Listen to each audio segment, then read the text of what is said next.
नमस्कार दोस्तों। Current affairs series का जो हमने स्टार्ट किया था पिछले वीडियो में, उसका ये पार्ट 2 है। पिछले वीडियो में हमने रैंकिंग और प्राइज़ यानी पुरस्कार, ठीक है, वो कंप्लीट किए थे। आज हम पढ़ेंगे उसके आगे। सबसे पहले हम टॉपिक शुरू करेंगे इस वीडियो में। ये पार्ट 2 होगा। इसमें सबसे पहले हम पढ़ेंगे सम्मेलन एवं बैठकें, समिट्स, कॉन्फ्रेंस और मीटिंग्स। जितने भी मीटिंग्स हुई है वो पढ़ेंगे अपन, ठीक है। समिट्स पढ़ेंगे इसमें। तो आगे आने वाले जो एसएससी के एग्ज़ाम है, रेलवे के एग्ज़ाम है 2024 के, उसके लिए सबसे इम्पोर्टेंट है ये, ठीक है, कि ये तो करना ही है। तो सबसे पहले दूसरा जो वैश्विक बौद्ध सम्मेलन हुआ था, उसकी वो समिट कहाँ हुआ है, मतलब ग्लोबल बुद्धिस्ट समिट है 2026 में। वो कहाँ हुई थी? भारत मंडपम में, दिल्ली में हुई थी ये। और इसका थीम क्या था?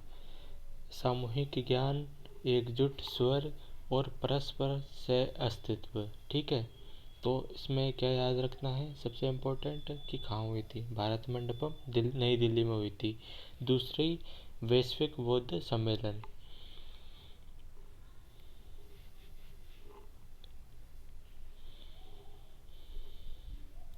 सातवां भारत अंतर्राष्ट्रीय समुद्री शैवाल एक्सपो एवं सम्मेलन कहाँ हुआ है? कोच्चि में। तो शैवाल से संबंधित जो समिट है वो कहाँ हुई है? कोच्चि में हुई है, ठीक है, ये याद रखना। नवा अंतर्राष्ट्रीय मसाला सम्मेलन ISC 2026 कहाँ हुआ है? कोच्चि, केरल में हुआ है। और थीम क्या था? स्पाइस 360 भविष्य हेतु तैयार। तो मसाला से संबंधित जो समिट है वो कहाँ हुई है? कोच्चि, केरल में हुई है, ठीक है। और शैवाल से संबंधित जो समिट थी वो भी कहाँ हुई है? कोच्चि, केरल में हुई है। और थीम याद रखना क्या है? स्पाइस 360 भविष्य हेतु तैयार। आगे बढ़ते हैं। जो ब्रिक्स की समिट हुई थी 18वीं 2026 में, उसकी अध्यक्षता किसने की है? भारत में, भारत ने की है उसकी अध्यक्षता। और उसका थीम क्या था? लचीलापन, नवाचार, सहयोग एवं स्थिरता का निर्माण, ये थीम था। इस थीम पे बेस्ड थी। आगे बढ़ता है। विश्व आर्थिक मंच WEF की 56वीं वार्षिक बैठक 2026 में कहाँ हुई थी? स्विट्जरलैंड में। और थीम क्या था इसका? संवाद की भावना। तो आर्थिक मंच से कौन बैठक कहाँ हुई थी? स्विट्जरलैंड में। और संवाद की भावना इसकी थीम है।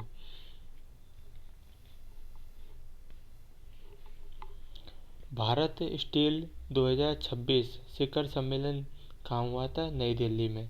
तो स्टील से संबंधित जो समिट हुआ था वो कहाँ हुआ था? न्यू दिल्ली में हुआ था, ठीक है, ओके। आगे बढ़ते हैं। भारत विद्युत शिखर सम्मेलन, भारत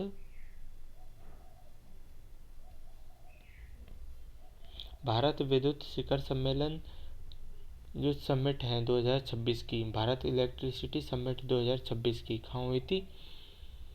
भारत में हुई थी, ठीक है। और इसका थीम क्या था? विद्युतीकरण से विकास, सततता को सशक्त बनाना, वैश्विक जुड़ाव। तो विद्युत से संबंधित है, मतलब विद्युतीकरण से विकास, ठीक है। इस तरीके से एलिमिनेट कर सकते हो। और कहाँ हुई थी ये? इलेक्ट्रिसिटी से संबंधित भारत में हुई थी। अगला बढ़ते हैं। राष्ट्रीय वस्त्र मंत्रियों का सम्मेलन 2026 गुवाहाटी, असम में हुआ था। तो वस्त्र मंत्रियों से संबंधित जो समिट है वो कहाँ हुई थी? गुवाहाटी, असम में हुई थी। और इसका थीम क्या था? भारत का वस्त्र उद्योग, विकास, विरासत एवं नवाचार का ताना बाना, ठीक है। तो वस्त्र मंत्रियों का जो समिट है, वस्त्र मंत्रियों से संबंधित जो समिट है वो कहाँ हुई थी? असम में, गुवाहाटी में, ठीक है। भारत तंजानिया की जो संयुक्त रक्षा सहयोग समिति की बैठक है 4th, वो कहाँ हुई है? ज़ांज़ीबार में। ठीक है, तो संयुक्त रक्षा सहयोग समिति बैठक थी जो ज़ांज़ीबार में हुई है।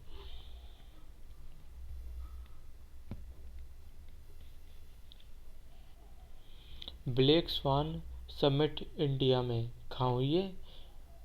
भुवनेश्वर में हुई है ये। ठीक है, तो ब्लैक स्वान समिट कहाँ हुई है? भुवनेश्वर में। ठीक है, और भुवनेश्वर कहाँ है? उड़ीसा में है। ठीक है,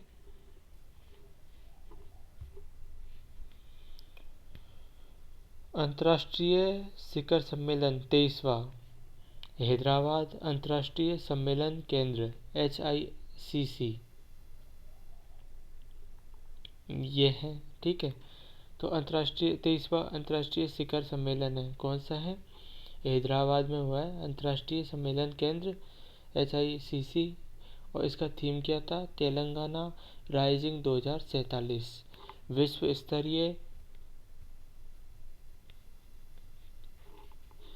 स्तरीय जीवन विज्ञान पारितंत्र। ठीक है, उसके बाद में AI इम्पैक्ट समिट है 2026 की, वो कहाँ हुई है?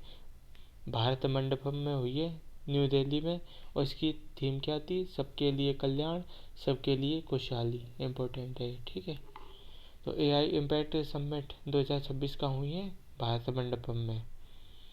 AI इम्पैक्ट समिट 2026 है, तो वो तो हुई है भारत मंडपम में, और 2027 की कहाँ होने वाली है? जिनेवा स्विट्जरलैंड में। ठीक है, 2026 की भारत मंडपम में और 2027 की जिनेवा स्विट्जरलैंड में।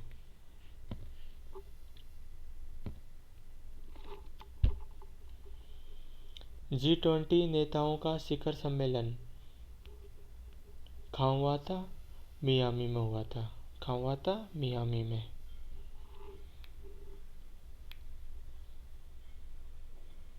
तो नेताओं का जो शिखर सम्मेलन है वो कहाँ हुआ था? मियामी में हुआ था। तीसरा, अंतर्राष्ट्रीय आयुष सम्मेलन एवं एक्सपो कहाँ हुआ था? दुबई वर्ल्ड ट्रेड सेंटर में हुआ था, और इसका थीम क्या था? मन शरीर स्वास्थ्य हेतु साक्ष्य आधारित आयुष हस्तक्षेप।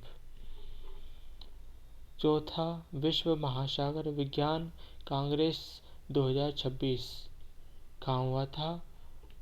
पणजी में हुआ था, और पणजी कहाँ पे है? गोवा में है। इसका थीम क्या था? महासागर स्वास्थ्य एवं सतत भविष्य।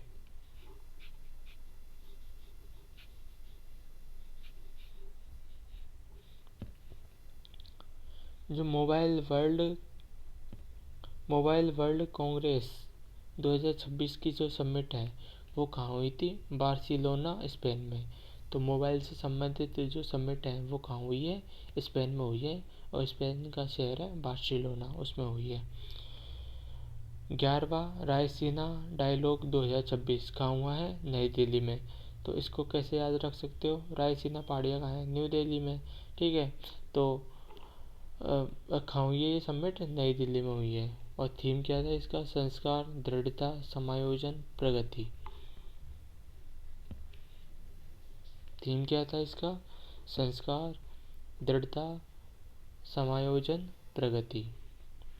अंतर्राष्ट्रीय मलेरिया समिट 2026 कहाँ हुई है? नई दिल्ली में, और इसका थीम क्या था? खोज, विकास एवं वितरण, मलेरिया उन्मूलन और उससे आगे की दिशा में।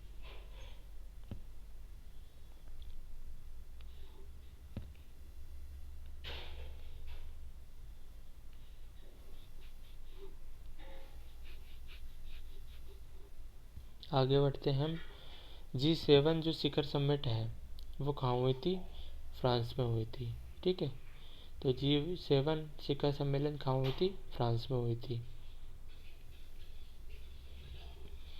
प्रथम वृक्ष युवा समन्वय बैठक 2026 की कहाँ हुई है? भारत में हुई है। तो युवा समन्वय से संबंधित वृक्ष की समिट है फर्स्ट, वो कहाँ हुई है? भारत में, और इसका जो थीम था वो क्या था? लचीलापन, नवाचार, सहयोग एवं स्थिरता का निर्माण। अगला, IMF विश्व बैंक वार्षिक बैठक कहाँ हुई है? 2026 की थाईलैंड में हुई है। और इसका जो थीम था वो क्या था? थाईलैंड के लिए नए क्षितिज, लोगों को सशक्त बनाना, लचीलापन निर्मित करना। तो IMF से संबंधित जो समिट है, बैठक है, वो कहाँ हुई है? थाईलैंड में हुई है। प्रथम अंतर्राष्ट्रीय बिग कैट अलायंस IBCA शिखर समिट कहाँ हुई है? नई दिल्ली में। और इसका थीम क्या था? बिग कैट्स को बचाए, मानवता को बचाए, पारितंत्र को बचाए। तो इसमें कौन सी समिट है, वो कहाँ पे हुई है, वो सबसे इम्पोर्टेंट है। ठीक है, और थीम भी ध्यान में रखना है कि हाँ ऑप्शन एलिमिनेट कर सको। तो केट से संबंधित जो समिट है वो कहाँ हुई है? नई दिल्ली में। ठीक है, और IMF से संबंधित जो बैठक है, समिट है, कहाँ हुई है? थाईलैंड में। युवा से संबंधित फर्स्ट ब्रिक्स समिट कहाँ हुई है? इंडिया में। प्रथम अंतर्राष्ट्रीय नेत्र विज्ञान अनुसंधान सम्मेलन कहाँ हुआ है? नई दिल्ली में। तो नेत्र से संबंधित समिट कहाँ हुई है? न्यू दिल्ली में। ठीक है।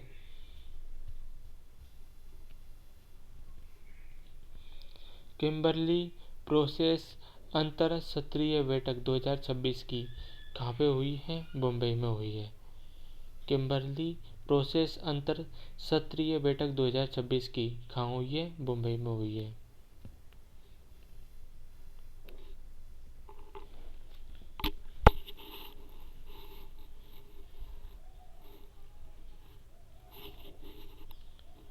जो विश्व स्वास्थ्य सभा है, वर्ल्ड हेल्थ असेंबली, उसकी 79वीं बैठक कहाँ पे हुई है? जिनेवा में हुई है। जिनेवा स्विट्जरलैंड में हुई है। और इसकी जो थीम थी वो क्या थी? वैश्विक स्वास्थ्य को नया स्वरूप देना, एक साझा जिम्मेदारी। ठीक है, तो स्वास्थ्य से जो संबंधित बैठक है विश्व की, वर्ल्ड हेल्थ असेंबली, वो कहाँ हुई है? जिनेवा में। वृक्ष शहरीकरण मंच 13वां, उसकी समिट है वो कहाँ हुई है? नई दिल्ली में हुई है। और उसका थीम क्या था? किस थीम पे बेसिस थी ये? लोगों के लिए शहर, समावेशी एवं लचीले शहरी भविष्य हेतु वृक्ष सहयोग। वृक्ष कृषि सम्मेलन 2026 कहाँ हुआ है? इंदौर में। तो कृषि समिट जो वृक्ष की है वो कहाँ हुई थी? इंदौर में। और इंदौर कहाँ पे है? MP में है, मध्य प्रदेश में है। ठीक है। नीति आयोग की जो 11th शासी परिषद बैठक है वो कहाँ हुई है? नई दिल्ली में हुई है। और इसका थीम क्या था? विकसित भारत 2047 हेतु समावेशी मानव विकास। तो नीति आयोग से संबंधित जो समिट है वो कहाँ हुई थी? नई दिल्ली में। ठीक है, आप कमेंट में करके बताएं कि हाँ नीति आयोग के अध्यक्ष कौन होते हैं और नीति आयोग की स्थापना कब हुई थी। कमेंट में कमेंट करेंगे और बताएंगे आप। ठीक है,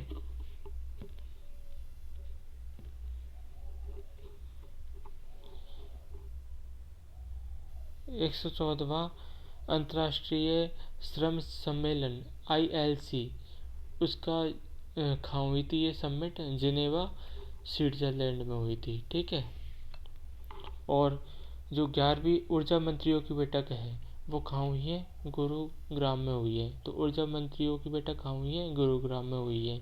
और थीम क्या था इसका? लचीलापन, नवाचार, सहयोग एवं स्थिरता का निर्माण। ब्रिक्स देशों की राष्ट्रीय सुरक्षा सलाहकारों NSA की बैठक कहाँ हुई है? नई दिल्ली में। तो राष्ट्रीय जो सुरक्षा सलाहकार हैं NSA, ठीक है, उनकी बैठक कहाँ हुई है? नई दिल्ली में। और इसका थीम क्या था? लचीलापन, नवाचार, सहयोग एवं स्थिरता का निर्माण थीम के अंतर्गत आयोजित की जा रही है। ठीक है, आगे बढ़ते हैं।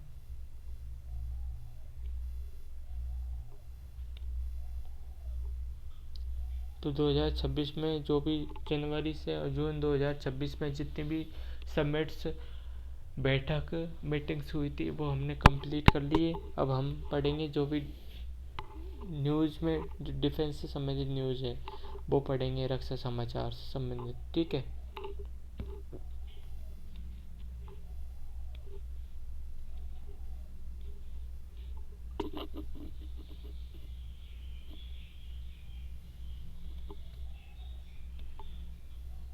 भारत ने ओडिशा तट पर स्वदेशी बैलिस्टिक मिसाइल का सफल साल्वो प्रक्षेपण किया। ठीक है, ओके।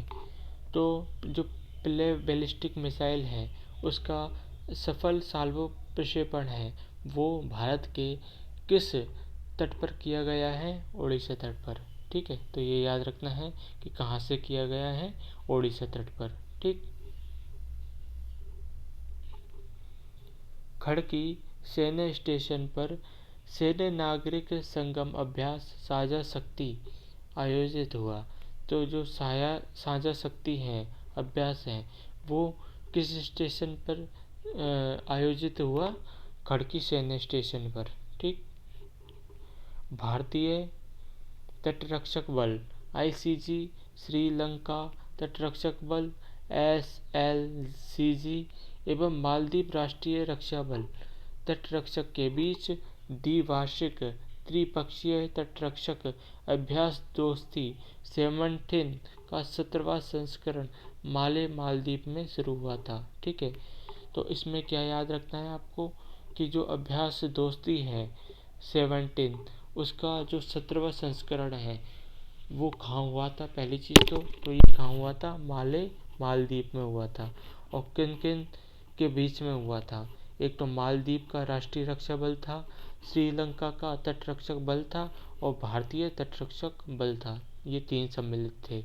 इनकी द्विवार्षिक त्रिपक्षीय तटरक्षक अभ्यास दोस्ती 17 कंप्लीट हुआ है। ठीक है।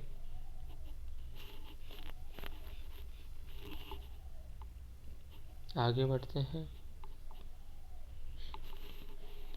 भारतीय नौसेना के लिए मेसर्स एंड एलटी शिपयार्ड द्वारा निर्मित पहला स्वदेशी कैडेट प्रक्षेपण पोत कट्टुपल्ली चेन्नई में जल अवतरित किया गया। तो ये इसमें यह याद रखना है कि जो पहला स्वदेशी कैडेट प्रक्षेपण पोत है वो किस स्थान में से जलावतरित किया गया? कट्टुपल्ली चेन्नई से।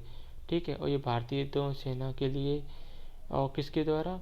मेसर्स एलटी शिपयार्ड द्वारा भारतीय नौसेना सम्मिलित थी इसमें। ठीक है, उनके द्वारा ही इसको जल अवतरित किया गया।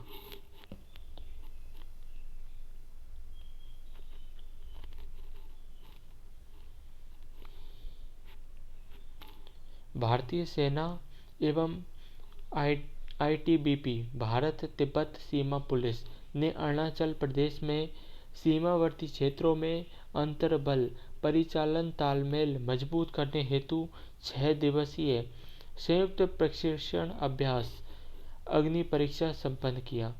तो अग्नि परीक्षा जो अभ्यास है वो किन किन के बीच में कंप्लीट हुआ है?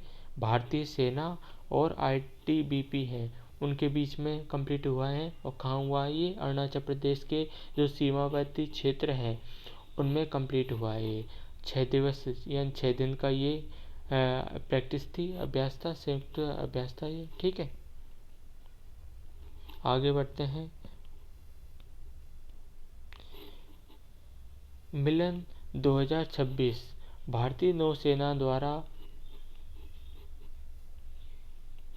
विशाखापत्तनम में आयोजित 10 दिवसीय बहुपक्षीय नौसैनिक महाअभ्यास है जिसमें 72 देशों, 60 से अधिक युद्धपोतों एवं 3 विदेशी विमानों ने भाग लिया।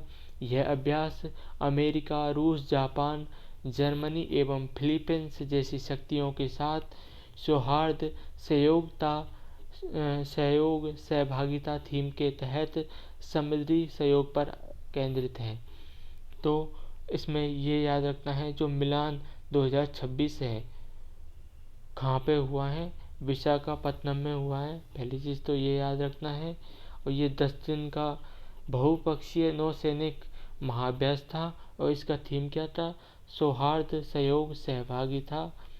इस थीम पे बेसिस था और इसमें कितने विदेशी विमानों ने भाग लिया, 3 विदेशी विमानों ने भाग लिया, 72 जो कंट्रीज हैं उन्होंने पार्टिसिपेट किया इसमें, ठीक है। इसमें अमेरिका शामिल था, रूस, जापान, जर्मनी और फिलीपींस जैसी शक्तियां शामिल थी। भारतीय सेना एवं Japan ground self defence force JGSDF के बीच संयुक्त सेना अभ्यास धर्म गार्डियन का 7वां संस्करण चौबटिया उत्तराखंड स्थित विदेशी प्रशिक्षण केंद्र में आयोजित किया गया।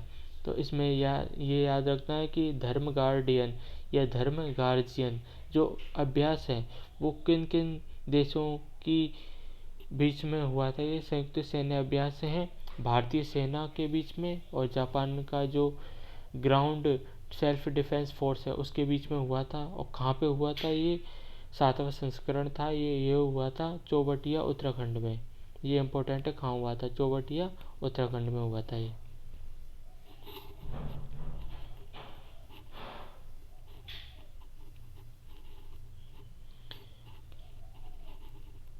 जो प्रैक्टिस है, अभ्यास है खंजर, वो किस किस के बीच में हुआ है, इंडिया और किर्गिजिस्तान के बीच में हुआ था। ये कहाँ पे हुआ है, ये असम में हुआ था और असम के मिसामारी में हुआ था। 13वां संस्करण था ये, ठीक है। तो खंजर किस किस के बीच में हुआ है, भारत और किर्गिस्तान में। कैसे खंजर, कैसे किर्गिस्तान, कहाँ हुआ है, मिसामारी असम में हुआ था ये।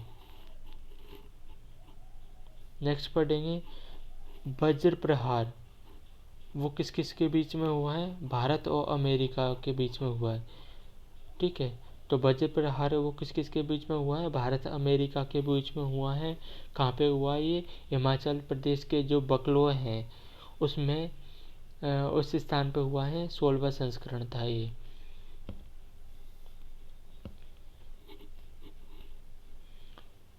भारतीय वायुसेना की दक्षिणी वायु कमान ने लक्षद्वीप एवं मिनिकॉय द्वीप समूह में कलारी लीप नामक उच्च गति संयुक्त समुद्री अभ्यास आयोजित किया।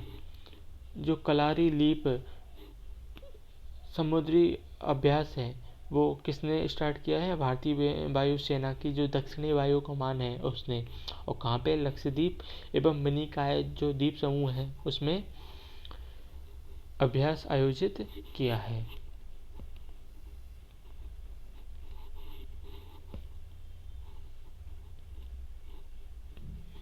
अभ्यास सी ड्रैगन 2026 अमेरिका के नेतृत्व में गुआम स्थित एंडरसन वायुसेना अड्डे पर आयोजित एक बहुराष्ट्रीय पनडुब्बी रोधी युद्ध अभ्यास है जिसमें भारतीय नौसेना, ऑस्ट्रेलिया, जापान एवं न्यूजीलैंड शामिल हुए। यह अभ्यास सजीव पनडुब्बी लक्ष्यों की ट्रैकिंग, अंतर संचालन क्षमता एवं क्वाड देशों के बीच में समुद्री सुरक्षा बढ़ाने पर केंद्रित है, ठीक है। तो अभ्यास सी ड्रैगन है वो किसके नेतृत्व में शुरू किया गया, अमेरिका के नेतृत्व में। और कहाँ पे, गुआम में, ठीक है। गुआम का जो एंडरसन वायुसेना अड्डा है उस पर। और ये पनडुब्बी रोधी अभ्यास था। और इसमें अच्छा कमेंट करके बताना आपने, जो क्वाड है उसमें कौन कौन से देश सम्मिलित हैं वो कमेंट करके बताना आप, ठीक है। और इसमें भारतीय नौसेना सम्मिलित थी, ऑस्ट्रेलिया, जापान एवं न्यूजीलैंड शामिल हुए थे।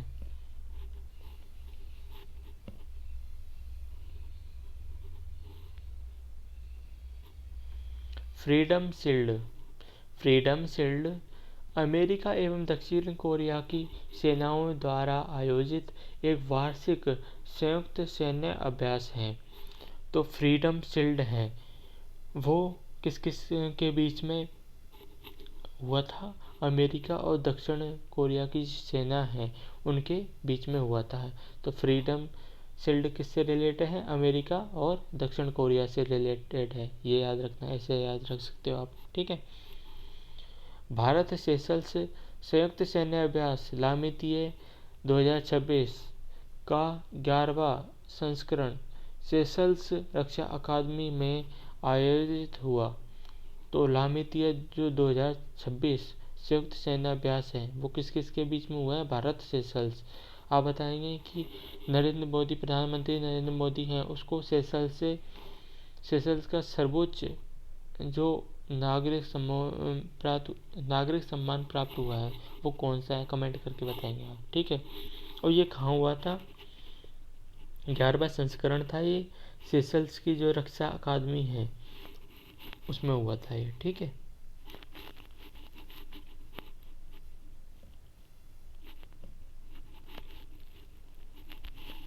स्वदेशी सेल स्टील से निर्मित INS अंशदीप भारतीय नौसेना बेड़े में शामिल होने हेतु तैयार। INS अंशदीप, INS अर्नाला एवं INS अंद्रोथ दोनों 2025 में शामिल के बाद भारतीय नौसेना में शामिल होने वाला तीसरा पनडुब्बी रोधी युद्ध उतले जलपोत कावेट हैं, जो पुराने पड़ चुके अभय श्रेणी के जहाज़ों को प्रतिस्थापित करने के स्वदेशी कार्यक्रम का हिस्सा है। ठीक है। तो इसमें क्या याद रखना है कि भारतीय नौसेना में शामिल होने वाला जो तीसरा पनडुब्बी रोधी युद्ध उतले जलपोत कौन सा है? वो है INS अंशदीप। ठीक है। और जो 2025 में कौन कौन से शामिल हुए थे? INS अर्नाला, INS अंद्रोथ, ये 2026 में शामिल हुए थे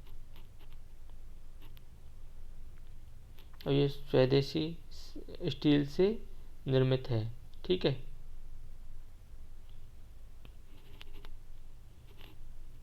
आगे बढ़ते हैं अपन।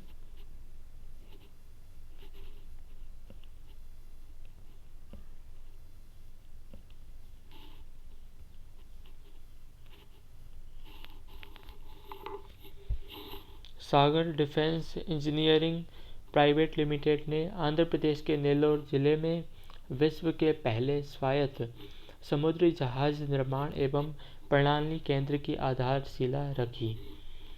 तो पहले स्वायत्त समुद्री जहाज निर्माण एवं प्रणाली केंद्र की आधारशिला कहाँ रखी गई?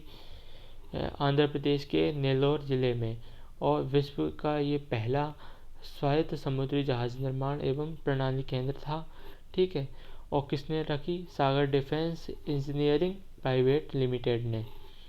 वायुबाण भारत की पहली हेलीकॉप्टर प्रक्षेपित स्वायत्त ड्रोन प्रणाली है जिसे भारतीय वायुसेना ने आधुनिक हवाई युद्ध क्षमता बढ़ाने हेतु विकसित किया है। तो भारत की इसमें ये याद रखना है कि भारत की पहली हेलीकॉप्टर प्रक्षेपित स्वायत्त ड्रोन प्रणाली कौन सी है? वायुबाण, ये याद रखना है। ठीक है।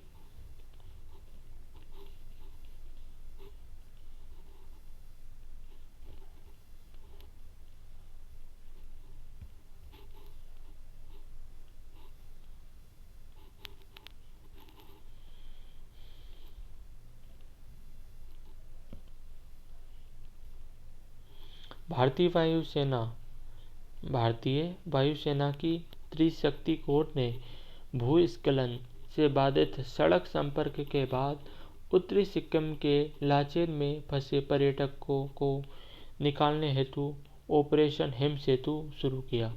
तो इसमें ये याद रखना है कि ऑपरेशन हिम सेतु है वो किसने स्टार्ट किया था? भारतीय सेना की त्रिशक्ति कोर ने स्टार्ट किया ये। और कहाँ पे?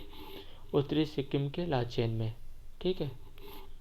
भारतीय नौसेना ने कोलकाता स्थित गार्डन रिच शिप बिल्डर्स एवं इंजीनियर्स में अगली पीढ़ी के अपतटीय गश्ती पोत NGOPB यार्ड 3039 संघमित्रा को जल अवतरित किया। तो यार्ड 3039 संघमित्रा को किसने जल अवतरित किया है? भारतीय नौसेना ने। और कहाँ पे? कोलकाता में किया है। और किसने? Garden rich ship builders and engineers में। ठीक है, आगे बढ़ते हैं अपन। ठीक है,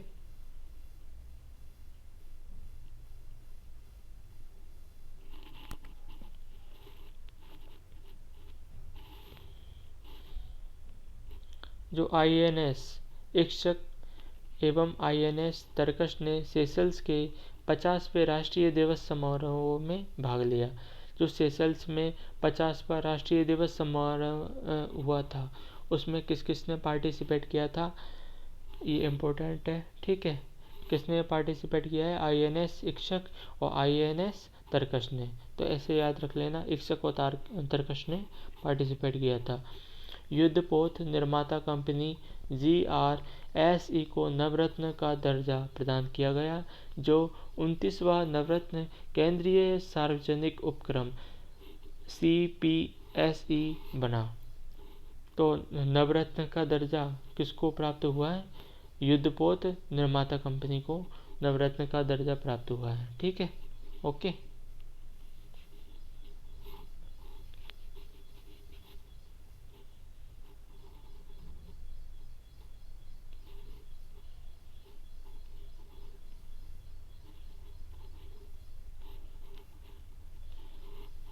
तो हमारा ये जो रक्षा समाचार है, डिफेंस न्यूज, ये कंप्लीट हो गया। अब अगले टॉपिक पे पढ़ेंगे अपन विज्ञान, जो साइंस और टेक, स्पेस इन न्यूज़, जो भी स्पेस से संबंधित न्यूज़ है वो पढ़ेंगे अपन। ठीक है, तो शुरू करते हैं। विज्ञान एवं प्रौद्योगिकी, अंतरिक्ष समाचार पढ़ेंगे अपन। ठीक है,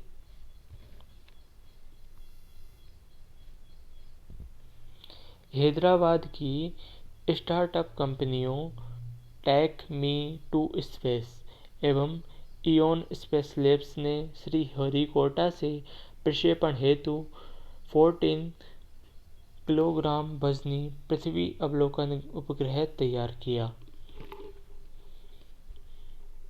तो 14 किलोग्राम वजनी पृथ्वी अवलोकन ग्रह वो किसने तैयार किया? वो टेक मी टू स्पेस एवं इओन स्पेस लैब्स है, उसने तैयार किया था। और कहाँ से इसको लॉन्च किया? श्रीहरिकोटा से प्रक्षेपण हेतु। ठीक है, और ये हैदराबाद की स्टार्टअप कंपनियां हैं। ठीक है, भारत की पहली एकीकृत निजी उपग्रह विनिर्माण सुविधा, जिसे पाल्मनारो संयंत्र कहा जाता है, गुजरात के सानंद स्थित खोराज में स्थापित की गई है। इसे अजिस्टा स्पेस सिस्टम्स द्वारा विकसित किया गया। तो तो इसमें क्या याद रखना है कि भारत की पहली, इसमें ये याद रखना है कि भारत की जो पहली एकीकृत निजी उपग्रह विनिर्माण सुविधा है वो कहाँ स्थापित की गई है? गुजरात के सानंद स्थित खोराज में। ठीक है, और किसके द्वारा? अजिस्टा स्पेस सिस्टम्स के द्वारा इसको स्थापित किया गया है। ठीक है,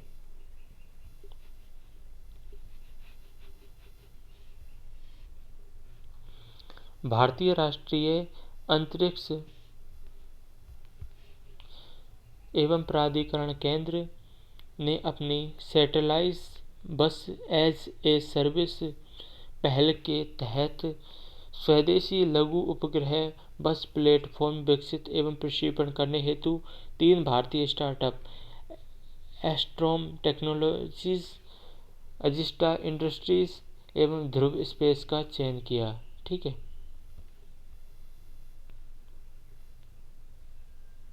तो किस पहल के तहत ये याद रखना?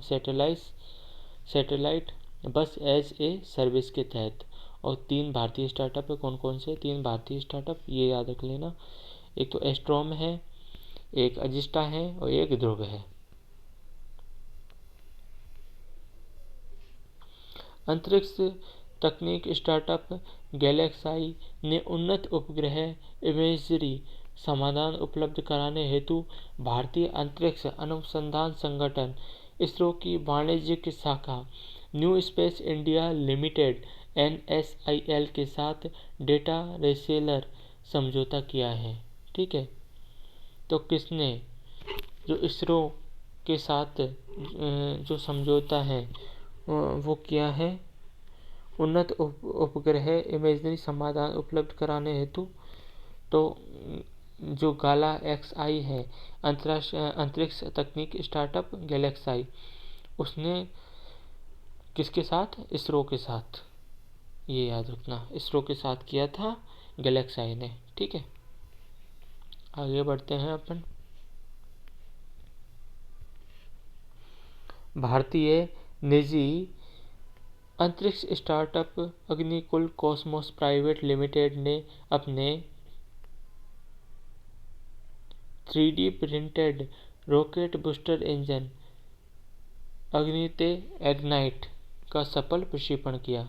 तो एग्नाइट जो कि 3D printed rocket booster engine है, उसका जो सफल प्रशिक्षण है वो किसने किया, कॉस्मोस प्राइवेट लिमिटेड ने किया, ये याद रखना। ठीक है,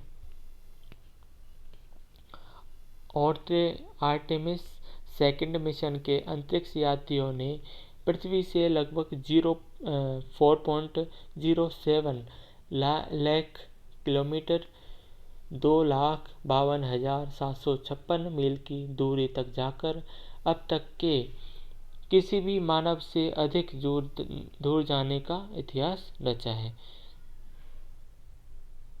तो किसके, जो अंतरिक्ष यात्रियों ने, आर्टेमिस सेकंड मिशन के जो अंतरिक्ष यात्री है, उन्होंने यह इतिहास रचा है।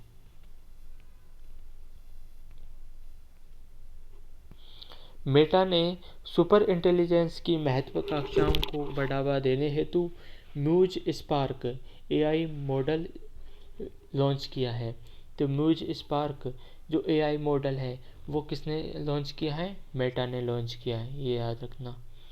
गृह मंत्रालय को सुरक्षा एजेंसियों के लिए वास्तविक समय निर्णय क्षमता बढ़ाने हेतु DRDO द्वारा विकसित स्वदेशी AI आधारित उपग्रह इमेजिंग प्रणाली प्रज्ञा प्राप्त हुई। तो प्रज्ञा है वो किसने डेवलप की है, DRDO ने। ये इम्पोर्टेंट है, किसने, एक तो DRDO और इसरो से संबंधित जितने भी है वो इम्पोर्टेंट है। हाँ, कि ये चीज़ है वो DRDO ने विकसित किया है, ये चीज़ है वो इसरो के सहयोग से स्थापित हुए हैं, तो ये इम्पोर्टेंट है। ठीक है, और किसको दिया है, ये गृह मंत्रालय को दिया है। ठीक है,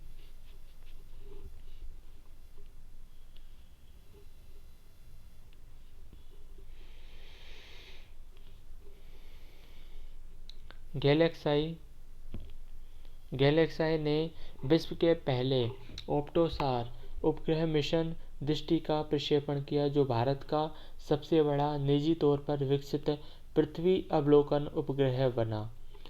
तो मिशन दृष्टि का प्रक्षेपण है वो किसने किया, गैलेक्साई ने किया। ठीक है, जो भारत का सबसे बड़ा निजी तौर पर विकसित पृथ्वी अवलोकन उपग्रह बना है, कौन सा, मिशन दृष्टि।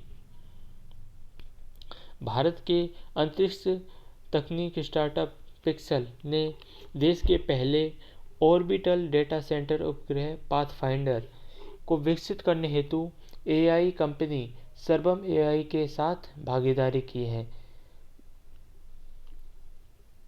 तो स्टार्टअप पिक्सल की जो कंपनी है उसने जो पाथफाइंडर को विकसित करने हेतु किससे भागीदारी या सहयोगिता स्थापित की है, भागीदारी स्थापित की है सर्वम AI के साथ। ठीक है,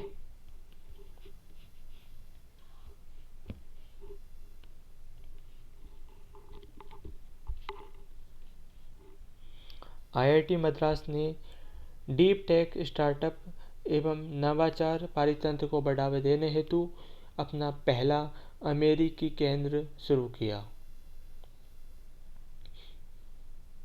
अपना पहला अमेरिकी केंद्र शुरू किया। तो ठीक है, तो किसने स्टार्ट किया? ये आईआईटी मद्रास ने। ठीक है, अपना पहला अमेरिकी केंद्र किसने स्टार्ट किया है? स्टार्टअप एवं नवाचार पारितंत्र को बढ़ावा देने हेतु आईआईटी मद्रास ने। चीन ने अपने नवीनतम अंतरिक्ष मिशन शेनझाओ 23 का प्रक्षेपण किया, जिसमें 3 सदस्य दल तियागोंग अंतरिक्ष स्टेशन पहुंचा। यह पहली बार है जब कोई हांगकांग का अंतरिक्ष यात्री अंतरिक्ष में गया। तो जो शेनझाओ 23 है उसका प्रक्षेपण किसने किया? चीन ने। ठीक है, और ये पहली बार होगा कि हांगकांग का जो अंतरिक्ष यात्री है वो कहाँ पे पहुंचेगा? अंतरिक्ष में गया। इंडिया एआई मिशन ने बरिया लॉन्च किया, जो एक डिजिटल वीडियो एआई मॉडल है और भारतीय उपयोगकर्ताओं एवं उद्यमों के लिए उन्नत वीडियो जनरेशन को अधिक किफायती, सुलभ एवं प्रासंगिक बनाने हेतु डिज़ाइन किया गया है। तो बरिया वो किसने लॉन्च किया है? इंडिया एआई मिशन ने लॉन्च किया है। और अब ऐसे भी पूछ सकता है कि बरिया क्या है? डिजिटल वीडियो एआई मॉडल है ये। ठीक है,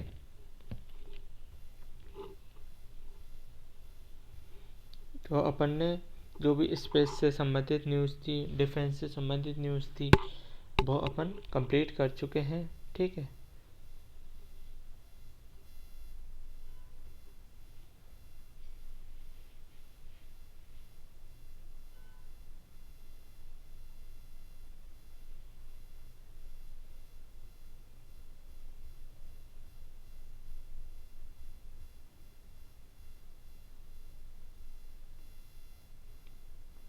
अब हम पढ़ेंगे जो स्पोर्ट्स इन न्यूज़ है वो कंप्लीट करेंगे अपन। ठीक है,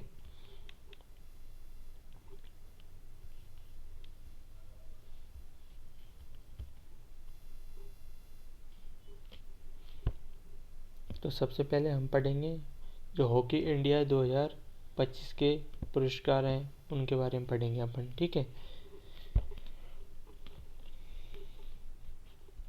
गोलकीपर ऑफ द ईयर हेतु हॉकी इंडिया बलजीत सिंह पुरस्कार किसे प्रदान किया गया है? बीचू देवी खारीबाम को। तो बलजीत सिंह पुरस्कार है वो किसको प्रदान किया गया है? बीचू देवी खारीबाम को। वैसे बलजीत सिंह और वैसे बीचू देवी, ऐसे याद रख सकते हो आप। डिफेंडर ऑफ द ईयर हेतु हॉकी इंडिया प्रगट सिंह पुरस्कार किसे प्रदान किया गया है? संजय को। ठीक है, तो प्रगट से सिंह से पुरस्कार किसको प्रदान किया गया है? संजय को। मिडफील्डर ऑफ द ईयर हेतु हॉकी इंडिया अजीत पाल सिंह पुरस्कार किसे दिया गया है? सुमित को। ठीक है, तो अजीत पाल सिंह पुरस्कार है हॉकी में किसको दिया है? सुमित को। अजीत से कौन संबंधित है? सुमित। और प्रगट से संजय। और बलजीत से बी से बलजीत और बी से बिच्चू। ठीक है, फॉरवर्ड ऑफ द ईयर हेतु हॉकी इंडिया धनराज पिल्ले पुरस्कार किसे प्रदान किया गया? सुखजीत सिंह को। धनराज पिल्ले पुरस्कार है हॉकी में। फॉरवर्ड ऑफ द ईयर हेतु किसे प्रदान किया गया है? सुखजीत सिंह को। ठीक है, तो कैसे याद रख सकते हैं कि धनराज धन है मतलब सुख ही रहता है, सुख। Okay, upcoming player of the year महिला U20 अंडर 21 हेतु हॉकी इंडिया एसुंता लकड़ा पुरस्कार किसे प्रदान किया गया है? साक्षी राणा को। तो upcoming player of the year किसको प्रदान किया गया है? साक्षी राणा को। एसुंता लकड़ा पुरस्कार। Upcoming player of the year ये महिला में तो अंडर 21 में किसको, साक्षी राणा को मिला है। और जो मेंस में है अंडर 21, उसमें हॉकी इंडिया जुगराज सिंह पुरस्कार है, वो किसको मिला है, प्रिंस दीप सिंह को। ठीक है, तो महिलाओं को जो तो मिलता है इंडिया सुनता लकड़ा पुरस्कार, और पुरुषों को क्या मिलता है, इंडिया जुगराज सिंह पुरस्कार प्राप्त होता है। ठीक है,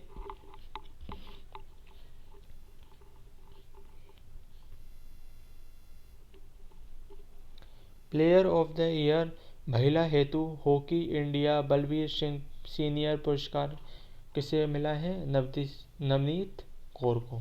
ठीक है, बलबीर सिंह सीनियर पुरस्कार वुमेन में किसको मिला है, नवनीत कौर को। प्लेयर ऑफ द ईयर पुरुष हेतु hockey India Balbir Singh senior पुरस्कार किसको मिला है, हार्दिक सिंह को। तो बलबीर सिंह सीनियर पुरस्कार है, उसमें वुमेन में तो नवनीत है, और जो मेंस है उसमें कौन है, हार्दिक सिंह। कौन है, Hardik Singh. Major Dhyanchand life time achievement पुरस्कार किसे प्रदान किया गया है, जफर इकबाल को। ठीक है, किसको मिला है, जफर इकबाल को मिला है Major Dhyanchand life time achievement पुरस्कार, जफर इकबाल को मिला है। तो ये Laureus sports person of the year, ये सबसे इम्पोर्टेंट है। ठीक है, इसमें ग्रुप डी में बहुत ज़्यादा क्वेश्चन आया है इससे संबंधित।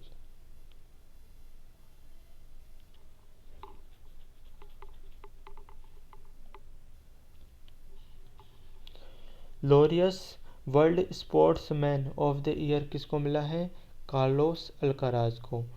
किसको मिला है, Laureus world sportsman of the year किसको मिला है पुरस्कार, कार्लोस अल्काराज को।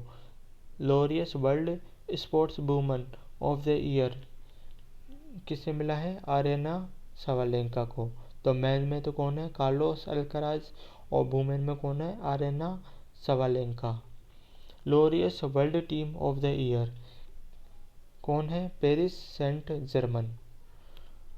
तो कौन सी टीम को मिला है Laureus world team of the year, Paris Saint Germain को मिला है। Laureus world breakthrough of the year prize है, किसे प्रदान किया गया है, लैंडो नॉरिस को। Laureus world comeback of the year किसे मिला है, रोरी मैकलरॉय को। तो कमबैक करना है इसलिए रो रहा है। ठीक है, रोरी। ठीक है, ब्रेक थ्रू नॉरिस। ओके, दिव्यांगजन श्रेणी में Laureus world sports person of the year किसको मिला है, गैब्रियल अराउहो को मिला है। ठीक है, तो दिव्यांगजन में कौन है, Gabriel.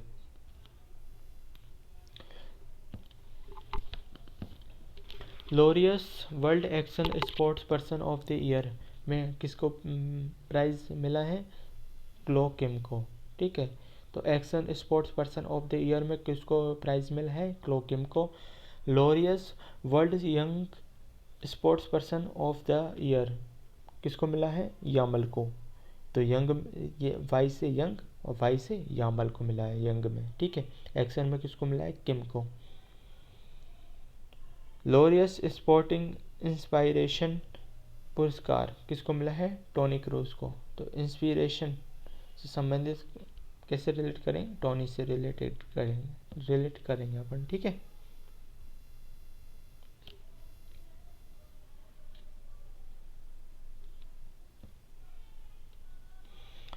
Laureus life time achievement पुरस्कार है, वो किसे मिला है, नादिया कोमानेच को।